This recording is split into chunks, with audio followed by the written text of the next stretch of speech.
রেসিপিটি এক তড়কা মশলা, কিন্তু আমি একটু অন্যরকম পদ্ধতিতে অন্য ডাল ব্যবহার করে বানিয়েছি, সেটাই দেখাবো। নমস্কার বন্ধুরা, মাই সিম্পল লাইফস্টাইল ব্লগে স্বাগত জানাই। আশা করি ভালো আছেন, সুস্থ আছেন। আমার রেসিপির মতো বাড়িতে বানালে দোকানের তড়কাকেও হার মানাবে, এইটুকু বলতে পারি।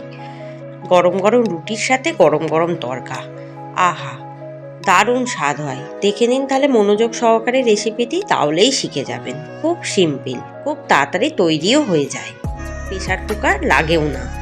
আমি এখানে খোসা সমেত যে মুসুর ডাল বাজারে অ্যাভেলেবেল কিনতে পাওয়া যায়, সেটা কিন্তু আমি সারা রাত ভিজিয়ে রেখেছি।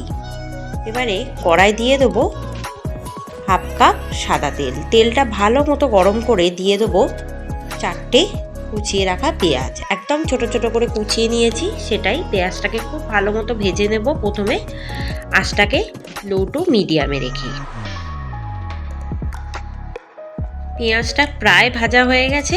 এবারে দিয়ে দেবো আমি 2 টেবিল চামচ করে আছে আদা কুচি, রসুন কুচি, কাঁচা লঙ্কা কুচি আর একটা গোটা টমেটো কুচি।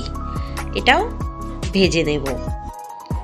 দিয়ে দেবো 1 চামচ হলুদ গুঁড়ো আর 1 চামচ নুন দিয়ে খুব ভালো মতো ভেজে দেব। আঁচটাকে কিন্তু লো টু মিডিয়ামে রাখবো ভাজার সময়।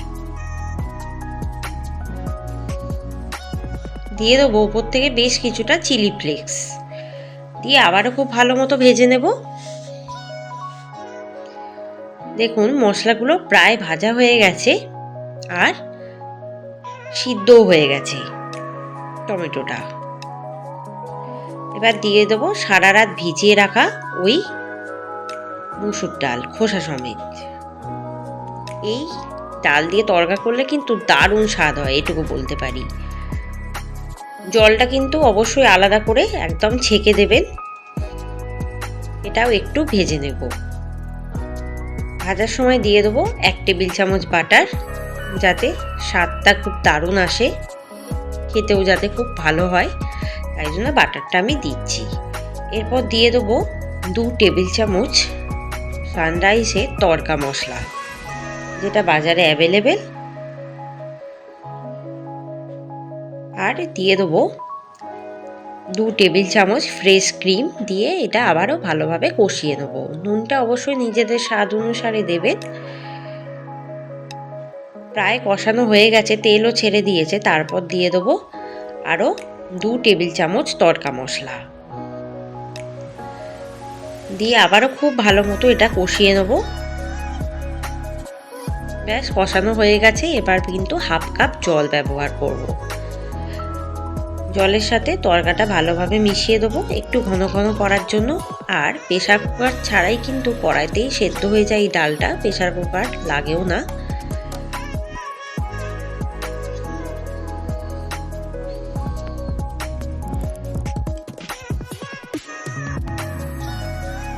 এরপর দিয়ে দেবো আরও 2 টেবিল চামচ বাটার। বাটারটা দিলে কিন্তু ভালো স্বাদ হয়। যখন বাটারটা মেল্ট হয়ে যাবে তখন দেখবেন তড়কার কালারটাও চেঞ্জ হয়ে গেছে। এবার 15 থেকে 20 মিনিটের জন্য ঢাকা দিয়ে রাখবো। 15 থেকে 20 মিনিট পর দিয়ে দেবো ওপর থেকে ধনেপাতা কুচি দিয়ে খুব ভালো মতো মিশিয়ে দেবো। দেখুন ডালটা প্রায় সেদ্ধ হয়েই গেছে। আর একটু বয়েল করে নেবো আমি। কারা কারা তড়কা খেতে ভালোবাসেন সেটা কিন্তু আমাকে কমেন্টে জানাবেন। আরও 15 মিনিটের জন্য ঢাকা দিয়ে রাখবো। 15 মিনিট পর ঢাকাটা খুলবো। দেখুন আমার কিন্তু তড়কাটা প্রায় মাখা মাখা হয়ে এসছে, জলটাও প্রায় শুকিয়ে গেছে। এবার কিন্তু খুন্তির সাহায্যে আরেকটু মাখা মাখা করে নেব। এরপর আমি যেহেতু এখানে এক তড়কা বানাচ্ছি, তাই জন্য কিন্তু একটাও আমাকে প্রিপেয়ার করতে হবে। তাই আমি কিন্তু আরেকটু এটাকে মাখা মাখা করব। এরপর তড়কাটা নামিয়ে রাখছি। এবার একটা ফ্রাইং প্যানে দিয়ে দেবো হাফ কাপ সাদা তেল। তেলটা ভালো মতো গরম করে দিয়ে দেবো 3টে ডিম। আমি কিন্তু 3টে ডিম খুব ভালো মতো ভেজে ভেজে ভুজিয়ার আকারে তৈরি করে নেব। মিডিয়ামে রাখবো, তাহলে ভুজিয়াটা ভাজতে সুবিধাও হবে আঁচটাকে।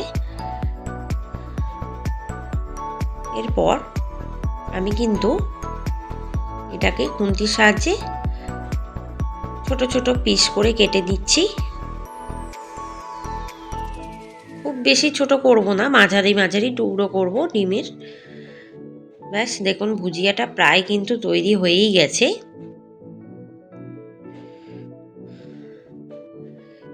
এরপর তরকাটা আবারও আমি কিন্তু বসিয়ে দেবো, আর একটু মাখা মাখা করার জন্য খুন্তির সাহায্যে স্ম্যাশ করতে থাকবো। এরপর তেল সমেত ডিমের ভুজিয়াটা ঢেলে দেবো, দিয়ে তরকার সাথে খুব ভালো মতো মিশিয়ে দেবো। ব্যাস আমার কিন্তু প্রায় তরকা রেডি হয়ে গেছে। আরও মিনিট 15 এরমভাবে নেড়ে চেড়ে একদম মাখা মাখা করলেই রেডি হয়ে যাবে। ওপর থেকে একটু নামানোর আগে দিয়ে দেবো ব্রাউন সুগার। নুনটা নিজেদের স্বাদ অনুসারে চেক করে নেবেন। ভালো লাগবে রেসিপিটি, যদি ভালো লাগে কমেন্টে কিন্তু অবশ্যই জানাবেন আমাকে। আরও 15 মিনিটের জন্য ঢাকা দিয়ে রাখবো। 15 মিনিট পর ঢাকাটা উল্টাবো। দেখুন প্রায় হয়েই গেছে আমার তরকা, একদম রেডি।